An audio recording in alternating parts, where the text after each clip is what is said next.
오늘도 말씀으로 승리하시는 복된 날 되시길 주님의 이름으로 축복합니다. 오늘 우리에게 주신 말씀은 사도행전 7장 17절부터 36절까지입니다. 말씀 함께 보겠습니다. 하나님이 아브라함에게 약속하신 때가 가까우매 이스라엘 백성이 애굽에서 번성하여 많아졌더니 요셉을 알지 못하는 새 임금이 애굽 왕위에 오르매 그가 우리 족속에게 교활한 방법을 써서 조상들을 괴롭게 하여 그 어린아이들을 내버려 살지 못하게 하려 할세. 그때 모세가 났는데 하나님 보시기에 아름다운지라. 그의 아버지의 집에서 3달 동안 길리더니 버려진 후에 바로의 딸이 그를 데려다가 자기 아들로 기르매 모세가 애굽 사람의 모든 지혜를 배워 그의 말과 하는 일들이 능하더라. 나이가 40이 되매 그 형제 이스라엘 자손을 돌볼 생각이 나더니 한 사람이 원통한 일 당함을 보고 보호하여 압제받는 자를 위하여 원수를 갚아 애굽 사람을 쳐 죽이니라. 그는 그의 형제들이 하나님께서 자기의 손을 통하여 구원해 주시는 것을 깨달으리라고 생각하였으나 그들이 깨닫지 못하였더라. 이튿날 이스라엘 사람끼리 싸울 때 모세가 와서 화해시키려 하여 이르되 너희는 형제인데 어찌 서로 해치느냐 하니 그 동물을 해치는 사람이 모세를 밀어뜨려 이르되 누가 너를 관리와 재판장으로 우리 위에 세웠느냐? 내가 어제는 애굽 사람을 죽임과 같이 또 나를 죽이려느냐 하니 모세가 이 말 때문에 도주하여 미디안 땅에서 나그네 되어 거기서 아들 둘을 낳으니라. 40년이 참에 천사가 시내산 광야 가시나무 떨기 불꽃 가운데서 그에게 보이거늘 모세가 그 광경을 보고 놀랍게 여겨 알아보려고 가까이 가니 주의 소리가 있어 나는 내 조상의 하나님 즉 아브라함과 이삭과 야곱의 하나님이라 하신대 모세가 무서워 감히 바라보지 못하더라. 주께서 이르시되 내 발에 신을 벗으라. 내가 서 있는 곳은 거룩한 땅이니라. 내 백성이 애굽에서 괴로움 받음을 내가 확실히 보고 그 탄식하는 소리를 듣고 그들을 구원하려고 내려왔노니 이제 내가 너를 애굽으로 보내리라 하시니라. 그들의 말이 누가 너를 관리와 재판장으로 세웠느냐 하며 거절하던 그 모세를 하나님은 가시나무 떨기 가운데서 보이던 천사의 손으로 관리와 속량하는 자로서 보내셨으니 이 사람이 백성을 인도하여 나오게 하고 애굽과 홍해와 광야에서 40년간 기사와 표적을 행하였느니라. 말씀의 제목은 그림자와 실체입니다. 이스라엘 구원 역사에 대한 스데반의 설교는 모세에 대한 내용으로 이어졌습니다. 요셉을 알지 못하는 새로운 임금이 애굽을 다스릴 때 애굽의 가장 큰 위협이 될 수 있는 이스라엘 민족이 역사 가운데 자연 소멸되도록 태어난 사내 아기를 모두 죽이려는 정책을 세웠습니다. 한 나라와 민족이 역사 가운데 사라질 수 있는 위기 가운데 하나님은 이스라엘 주님의 자녀들을 구원하시기 위해 놀라운 구원 계획을 준비하셨습니다. 오늘 우리에게 주신 말씀을 통해 구원의 그림자인 모세가 아닌 구원의 실체로 이 땅에 오신 예수님을 통해 참된 구원의 기쁨과 감사가 삶에 가득 넘칠 수 있는 우리 모두가 되길 주님의 이름으로 간절히 기도합니다.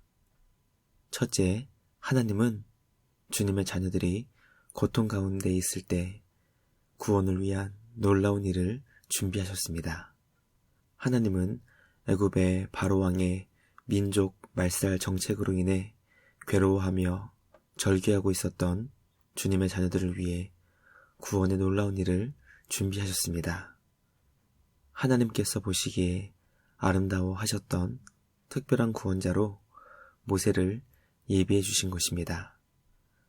하나님께서 모세를 부르신 이유는 그가 죽음의 위기 가운데 있는 한 어린 남자 아기였기 때문임을 성경은 우리에게 가르쳐주고 있습니다.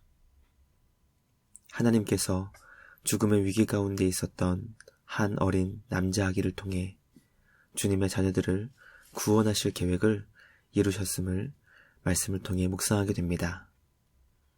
아기 모세를 보며 주님의 자녀들을 영원한 구원으로 인도하시기 위해 이 땅에 오신 아기 예수님을 묵상하게 됩니다. 죄와 사망의 늪에서 우리를 건져주시기 위해 예수 그리스도를 이 땅에 보내주신 하나님 아버지께 감사드리며 주님 안에서 구원 생명 얻은 자로 감사와 찬양으로 주님께 경배하는 우리 모두가 되길 주님의 이름으로 간절히 기도합니다. 둘째, 하나님께서는 모세가 40세 되었을 때 이스라엘 자손을 돌볼 수 있는 생각을 나게 하셨습니다. 아기 모세는 하나님의 손에 의해 공주의 아들로 입양되었습니다. 하나님은 모세를 공주의 아들이 되게 하사 애굽 사람의 모든 지혜를 배울 수 있게 하셨습니다. 모세가 애굽 사람들과 대화를 나누고 맡겨진 일을 감당하는 데 있어 뛰어난 능력을 주셨습니다. 하나님은 공주의 아들로 성장하여 40세가 된 모세에게 그의 형제 이스라엘 자손을 돌봐야겠다는 마음을 품게 하셨습니다. 모세는 하나님께서 자신을 통해 이루실 놀라운 구원 역사에 대한 말씀을 보며 형제 이스라엘이 당했던 억울한 일들이 조금은 해결될 수 있는 것처럼 보았을 것입니다. 그러나 모세는 자신을 오해한 동족 이스라엘의 거부와 거절이라는 매우 큰 위기를 맞게 되었습니다. 말씀 묵상을 통해 우리에게 사람을 살리며 사람들을 영원한 생명으로 인도하고자 하는 선한 마음을 품게 하시는 우리 주님의 놀라운 구원 역사를 깨닫게 됩니다. 오늘도 우리가 주님 안에서 선한 마음을 품고 주님의 영광을 위해 쓰임받게 하시는 우리 주님께 감사와 찬양을 드리며 삶의 자리에서 선한 마음을 순종으로 실천할 수 있는 우리 모두가 되길 주님의 이름으로 간절히 기도합니다. 마지막 셋째, 하나님은 자녀들의 탄식 소리를 들으시고 그들을 구원해 주시기 위해 모세를 보내셨습니다. 하나님은 모세의 나이 80세 되었을 때 그를 이스라엘을 구원하시기 위해 백성을 이끌어 나갈 지도자가 되게 하셨습니다. 우리가 살고 있는 21세기는 80세임에도 불구하고 일하는데 거침이 없으시며 오히려 청년들보다 더 힘이 넘치게 일하시는 할아버지와 할머니가 많이 계신 것을 쉽게 볼 수 있습니다. 그러나 모세 당시 80이라는 나이는 언제든지 돌아가실 수 있는 나이가 많은 노인이었습니다.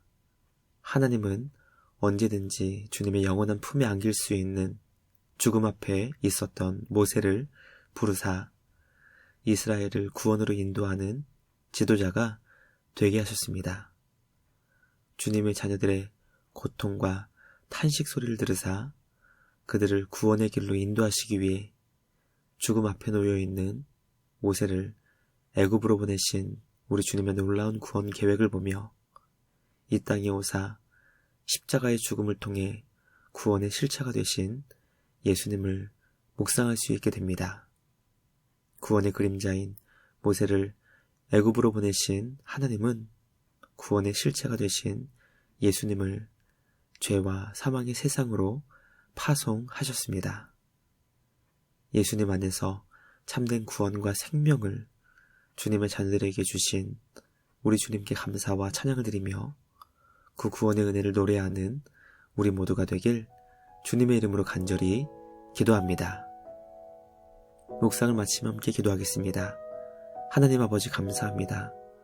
오늘 우리에게 주신 말씀을 통해 구원의 그림자인 모세와 실체로 이 땅에 오신 예수님을 깨닫게 하시니 감사합니다. 아무리 영적으로 어둡고 구원의 빛이 보이지 않는다 하더라도 하나님께서는 하나님의 사람 모세를 준비해 주신 것처럼 주님의 자녀된 우리 모두의 구원을 위해 구원의 실체이신 예수 그리스도를 구원자로 보내주심에 감사와 찬양을 드립니다.